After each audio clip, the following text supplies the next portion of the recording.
Welcome to TMI Forums, the Malaysian Identity Series. Tonight we have here 4 speakers who are young. We actually would like Inchi Amin, who is our moderator, to introduce them. In case any of you are wondering what this is all about, right? Perhaps you could just ask me a few questions. Anything about the forum? What is our objective and all that? Do you have any questions regarding that? No? Oh, you do? No lah, not you lah.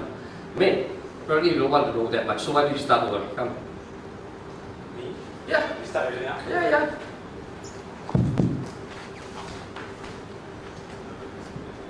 Huh?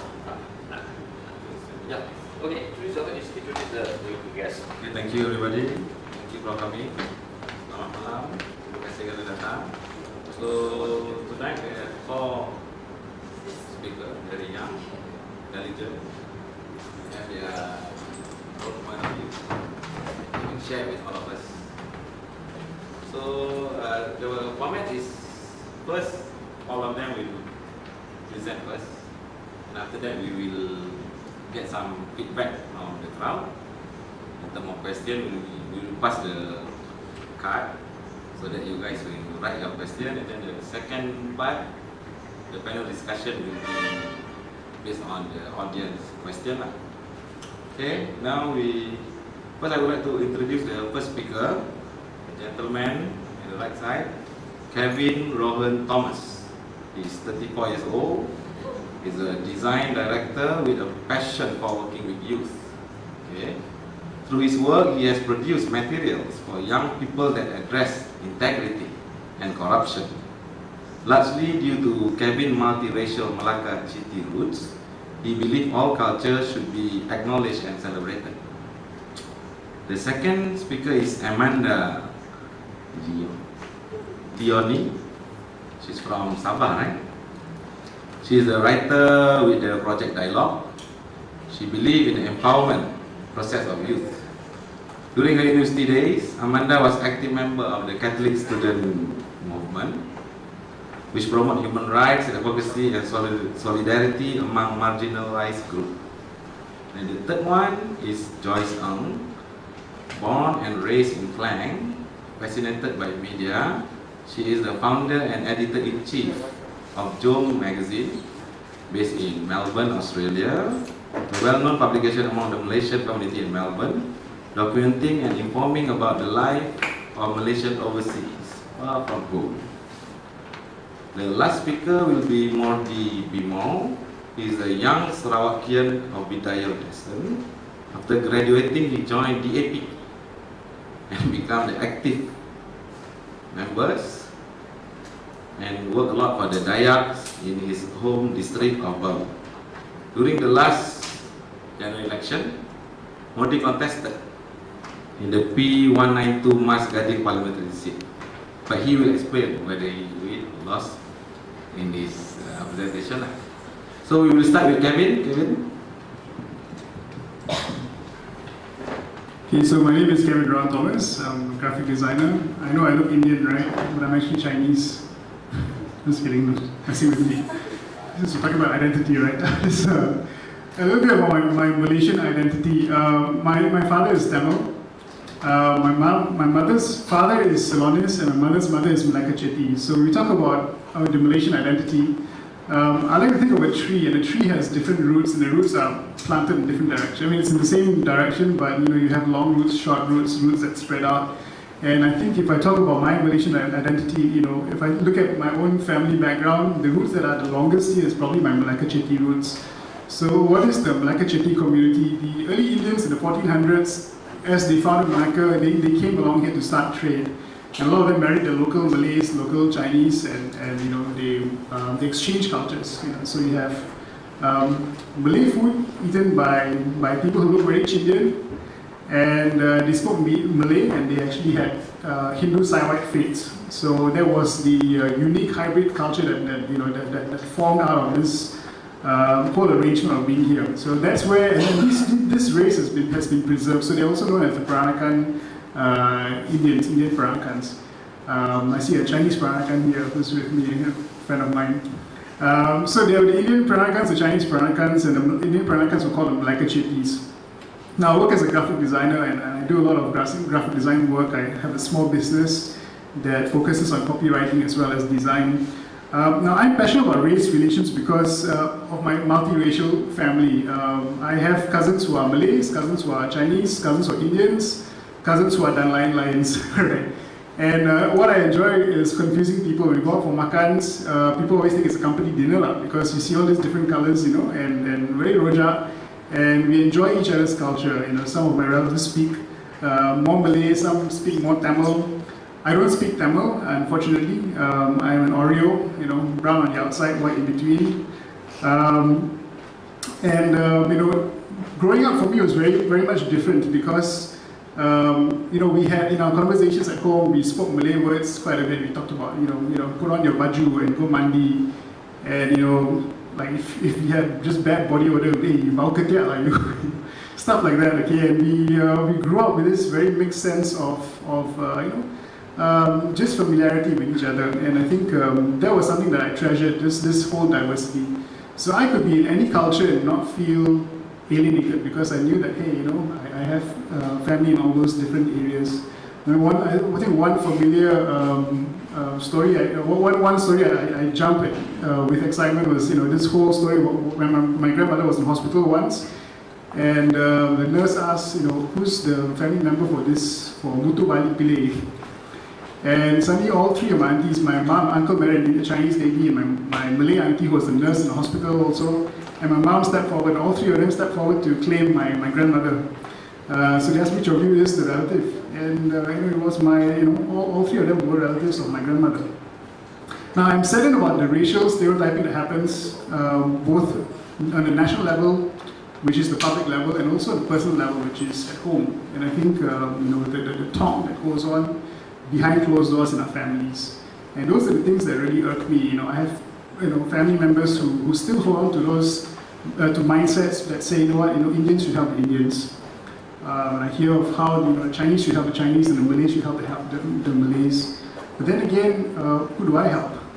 Who do I really help? Because if I look at my Malay side of the family, my Chinese side of the family, and my Indian side of the family, who do I help?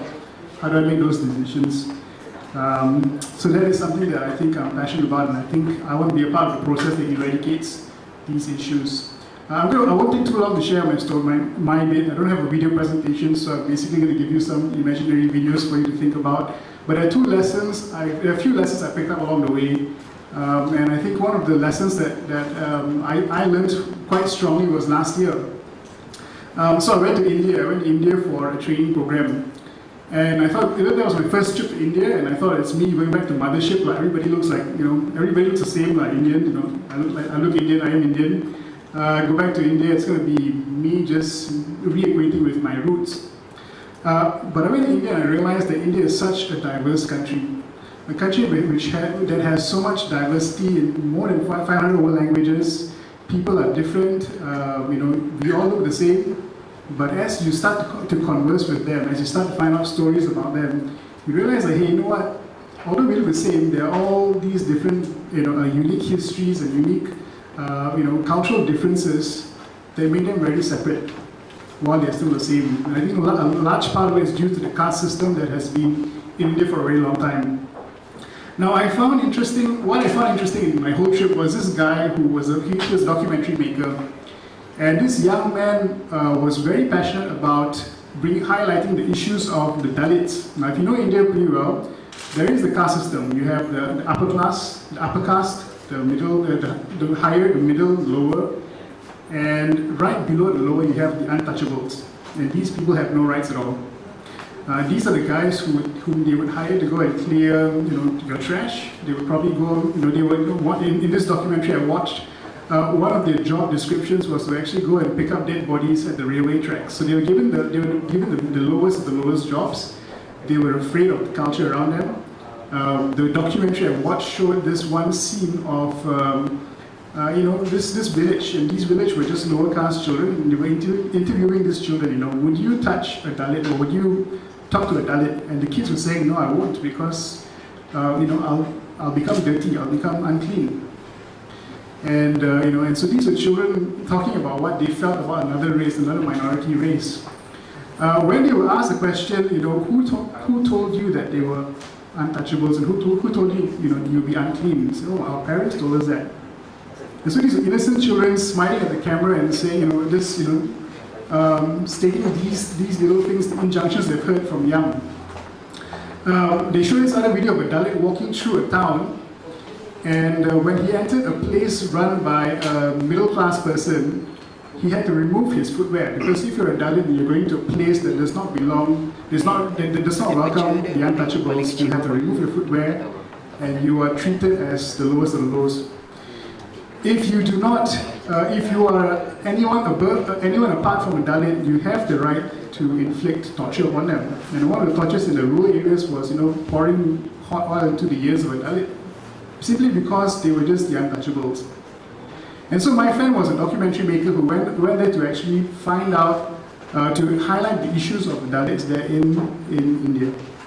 Now this guy is a Brahmin, he's in the higher class, and his goal in life is to actually bring this new love to the untouchables. Now I learned one lesson from that home trip, and that lesson is that although we may look the same, our differences are actually deeper than that. And a lot of our differences are because of our mindsets and our worldviews. And sometimes, over here in Malaysia, we look at the different races, and we have all these stereotypes that are behind us and in our minds and all that.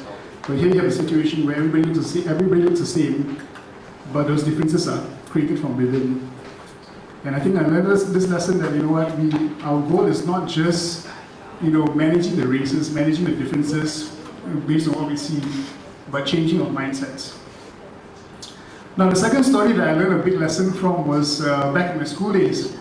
I am a thoroughbred Lasallian. I was in LaSalle PJ Primary School, LaSalle PJ Secondary School, and I lived right behind the LaSalle School. So my school holidays weren't the best because I wake up in the morning and see the school right in front of me. We had a lot of cyclists who would come to LaSalle School. They would cycle, by bicycle, all from the kampong areas around, Kampong Kerinci here and there. And there was a time in LaSalle where there was bicycle theft. If you park your bicycle in school, your bicycle won't be there by the time you leave school. So my mom had this idea, why don't we just open the gates to the boys and let them park their bicycles in our house?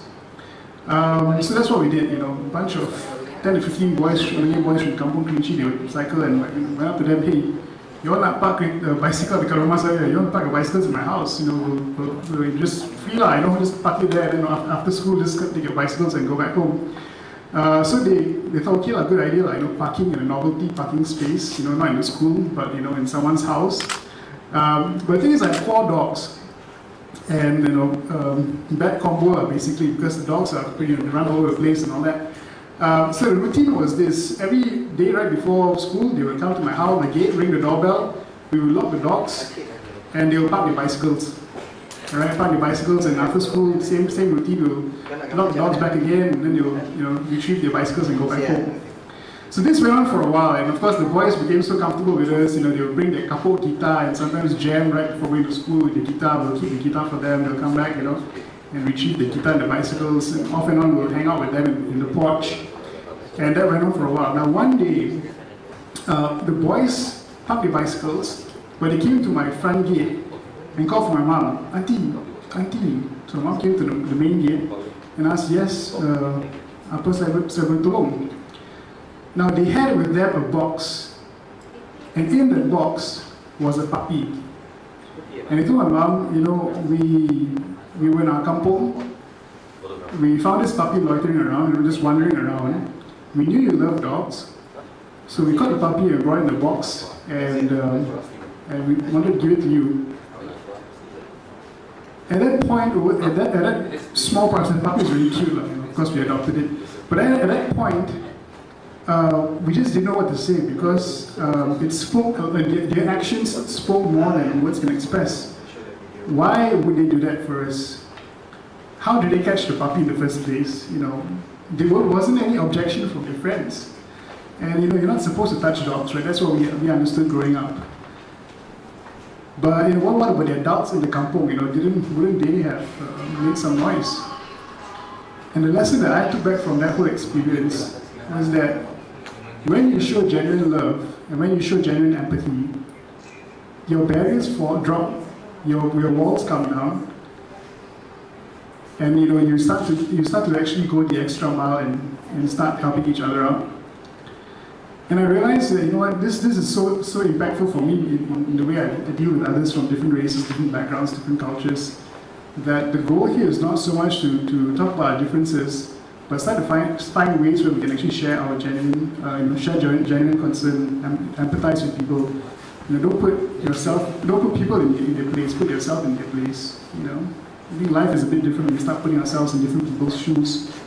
So these two lessons, I think, would probably anchor the rest of my thoughts, which I'll share probably afterwards as we go along, about how do you deal with minority races, how do you deal with differences in a culture that is so stratified, so multiracial. I have a few thoughts here, but I guess we'll probably share it up as we go along afterwards. Yeah, thank you.